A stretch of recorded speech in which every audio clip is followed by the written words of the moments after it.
Hey guys, Paul here. First up, before I start this video, I want to apologise. There was no video last weekend. It's filmed. We went to the Natural History Museum. Just haven't had the time to edit it. There was quite a bit of footage and it was only like a couple of hours that we did at the start. Obviously we were away. Didn't get home until late Sunday evening. So it's there, it's got to be done. I'll do it soon, hopefully. Probably be for next weekend's video. So on to the main reason for this video this week. Is going to be a little bit different. It's just going to be me talking to you on the camera.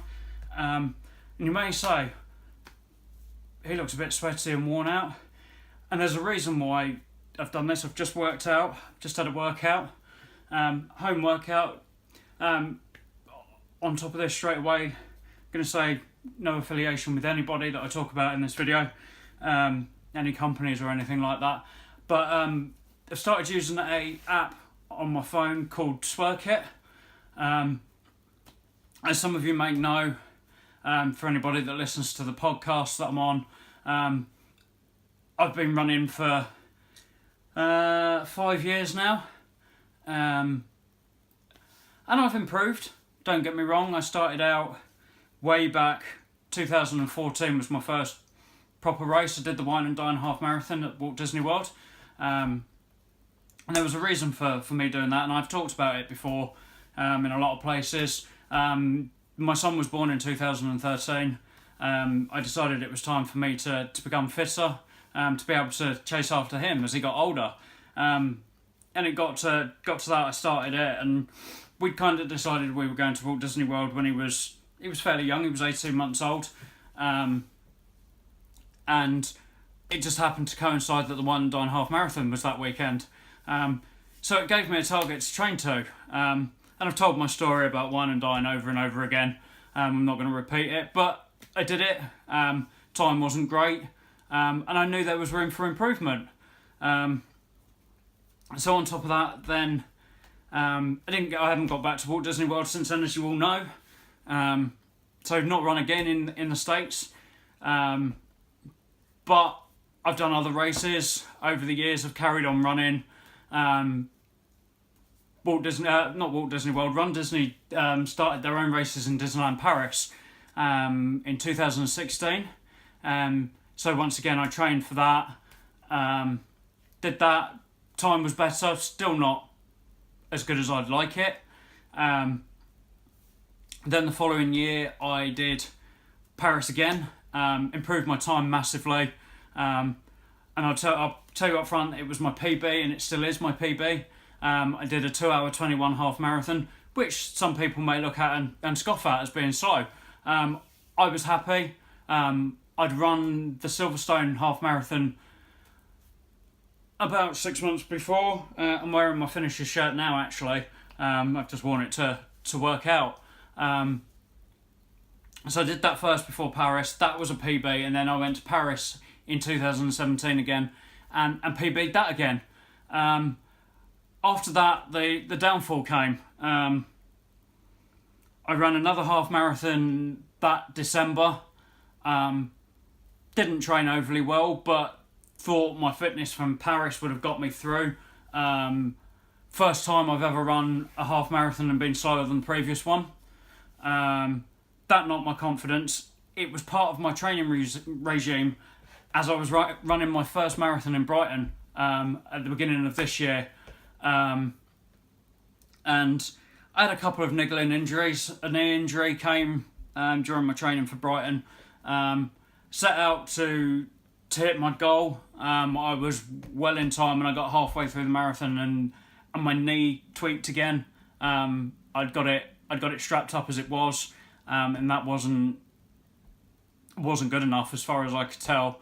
And I finished way slower than I was hoping. Real disappointment. Despite the fact that I finished my first marathon, I did finish. My problem was that at that halfway point I ended up walking 3 or 4 miles because of my knee. Knocked my confidence massively. I was in better shape than was proven that day, sadly. But it knocked me back a bit. Kind of didn't want to run. I haven't really run. I did a bit of training. I went back to Paris again, just in September, just gone, which I ran with my friend Nick from Diz After Dark,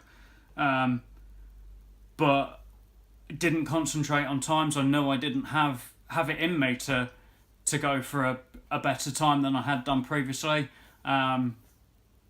Ended up taking in the atmosphere more than anything, and really my confidence and my get up and go had gone. I wasn't enjoying running. I enjoyed Paris, don't get me wrong. I saw friends, had a great time meeting characters on the races, but they've never been about that for me. And I know a lot of people will say that's the wrong attitude to go into Run Disney races with, but I don't have the confidence in myself to go to, say, a major race here in the UK, and try and compete with everybody. I try and do it, but I feel comfortable at Disney, running at Disney. I know how it works. I know I've got people there that I know that are supporting me. And I struggle to run outside of Disney, I'm not going to lie. So I do go into those races thinking this is the place that I can actually express how good I am at running, or relatively how good I am at running. So yeah, Paris wasn't a great weekend for my running ability. I ended up finishing the half marathon in over 3 hours. That's the first time that's ever happened. Just because I wasn't concentrating on it, I was stopping for characters along the way. But as I said, that's not what it's about for me. I'll take in the atmosphere. I love seeing people, meeting characters, but that isn't my usual way of doing it. So I came back from Paris, not really knowing where I was going to go with my running. And I came back. I'd put on, since Paris the previous year in 2017, I'd put on probably about a stone, maybe a little bit less, maybe. But yeah, my weight wasn't helping me. I knew that. And I knew there was things that I could do to improve what I'd done previously. So that's where it kicks in now. For the last 7 weeks since I got back from Paris, on the recommendation of Kevin Smith, the film director, podcast extraordinaire, someone that I look up to when it comes to podcasting. I'd love to be able to podcast like he does. He'd had a heart attack earlier in the year and survived. He was one of the few percent that survived what happened to him, and was told that he had to lose weight. So he inspired me. He became an ambassador for Weight Watchers. So I jumped on that wagon. I've been on Weight Watchers now for 7 weeks. I've lost 12 pounds, coming up 13 pounds, so nearly at the stone mark now. I'm back to being in a healthy BMI, which I'm really happy about. I'm still going, and I'm going to keep going and until I'm in a really good position. Not only that, this week I've stepped back up onto the running. I'm back on one of Jeff Galloway's training plans from RunDisney. Go and check out RunDisney. Under the training tab, Jeff's got some beginners training plans for a 5k, 10k, half marathon and a full marathon on there. He's also got some experienced ones, which is what I'm using at the moment.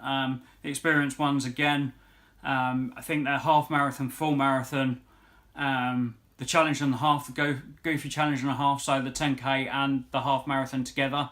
And then the Dopey Challenge for marathon weekend. So that's the 5k, 10k, half marathon and full marathon all in 4 days.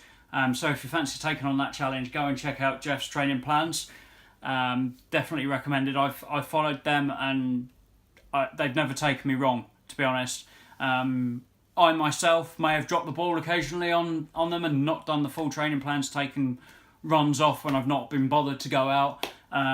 That's changing now. I'm not going to be doing that. I am going to be going out on every single run. So this week I've been out Tuesday. Jeff recommends on a Tuesday that you test out some of your run-walk ratios. So for anybody that's not heard of run-walk, basically it's as it says on the tin.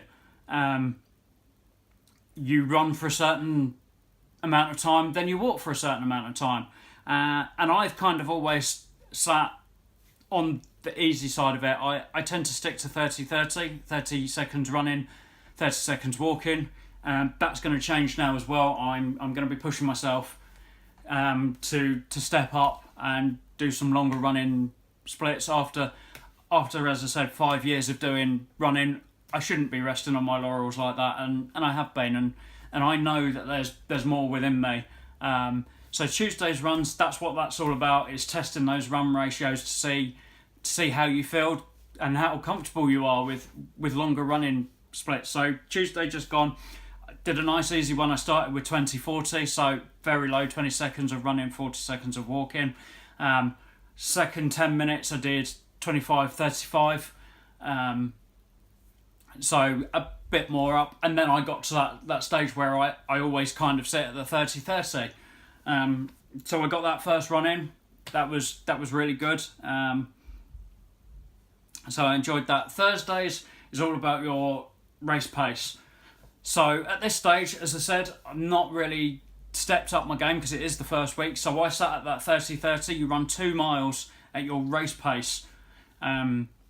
So saying that, I was actually quicker than I've run a half marathon before. So I was happy with that. I was running at about 10 minute 20 miles, which is about 25 seconds, 25 seconds faster than what I did my best half marathon with. So I've started as I mean to go on.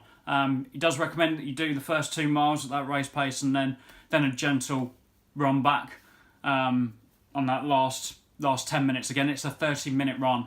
So yeah, definitely that's helped me. And then weekends is all about your long runs most of the time. I've not got any further than long runs because obviously, as I said, it is the first week.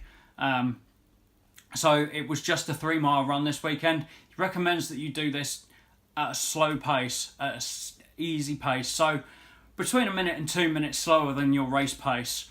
So yeah, I was doing between 11-minute 30 miles and 12-minute miles for that long run. But that's going to change as I get more fitness within me. So yeah, that's definitely the way to go, especially if you're a beginner. Go and check Jeff's training plans. He's got his own website as well, jeffgalloway.com, I believe, where he's got some more training plans on there, and he gives you the opportunity to use one of his coaches. You can pay for a personal plan on there. I haven't done that. I'm quite happy using his RunDisney ones. As I said, I'm not competitive. I'm nowhere near competitive at the moment. But somewhere along the line, I'm hoping to, and that's what this is all about. I'm trying to get over that bridge of kind of where I was, kind of sitting on the edge of getting to the upper reaches of the RunDisney community. My time at the moment, for anybody that doesn't know, RunDisney do corrals like most races, and it's based on your predicted finish time. That could be predicted on a half marathon that you've done before. You give them your PB. It has to be done within a certain amount of time. I'm not sure what it is at the moment, because I haven't run a race in the US. Disneyland Paris is different in that way that they ask you for a predicted finishing time, but they don't actually ask you for proof that you've done that time before. The other option in the US as well is that they will take a 10k time and then predict your half marathon finish from that. I believe it's kind of based on a website called Macmillan Running, where you can predict your finishing pace from previous timings. So say you've done a 10k in an hour, they will then be able to predict your finishing time for a half marathon from that, built on kind of the known stamina for people that have done a race at that pace. They can then add on the time that it's going to take you to finish a half. I use that to help me kind of determine where I would be. I sit with the US races at the moment. I have checked my PB, still usable at the moment, but it won't be for much longer. I would be sitting in Corral D. So you have obviously A to whichever number, depending on how many people they've got in that race. So you slowly, the quicker your times get, the higher you go. They've got an elite level as well, which is a completely different kettle of fish. That's for people that are going to win the races. And but this is the whole point of what I'm doing. I'm hoping to get back out to the US races. I don't know when at the moment. We have, obviously, as you all know, we have other things that we've been doing. We've moved house. So things are still kind of being juggled at the moment. So as to when I get back out for another race, I don't know at the moment. But my reasoning for doing this is to get a decent PB for a future Run Disney race in the US. So as I said, at the moment, I'm in Corral D. I haven't said this to anybody, so you guys are going to be the first. I am aiming to get in Corral A. This is the reason for all this training. I'm desperate now to kind of prove what I can do. I know if I put in the hard work, which I probably haven't done before, as I said, I've missed runs. I've not really done any work outside of running. So this is what it's all about. As I said, I'm using an app called Swerkit at the moment. This is to build my core up. A strong core will help with your running. So that's what I'm doing at the moment. I'm using Swerkit. I don't know how long I'm going to be using that. It's doing great for me at the moment. I'm going to give another shout out to something that I tried before Paris, but with the health move and everything, it kind of fell by the wayside. But DDP yoga, not your mama's yoga, as DDP would say. Diamond Dallas Page, former WWE wrestler, through injuries that he picked up in his wrestling career, he's built this program to rehabilitate people with yoga. As I said, it's not your usual yoga. There's a lot of dynamic work, a lot of resistance work. The likelihood is I'm going to step back into doing that as well. And that will certainly help. And what I'm doing at the moment is definitely going to help. The losing the weight's helping no end. It's far easier to run than it had been with the weight on me. So that's the big thing. And I wrote a blog article a few weeks ago about my confidence. You'd imagine doing this sort of thing, the vlogging, the podcasting, that I'm full of confidence. But let me tell you this right now, I have no confidence in myself at all. And this is what kind of stops me from pushing on. I don't believe that I can do it. So I want to give a shout out to a podcast that I've been listening to, a running podcast, Run Selfie Repeat. Again, I don't know Kelly, the presenter, at all, but she's really helped me. And just listening to the show has really helped build my confidence. So that's definitely another one to go and listen to. It's all about building yourself up. It's definitely aimed at women. Kelly's obviously a woman runner, but it definitely helps me. So definitely go and check that out. But as you can hear, I'm going to be stopped now. So thank you for watching, and I'll keep you updated with what I'm doing with the running over the next few months. So thank you for watching, and keep on dreaming.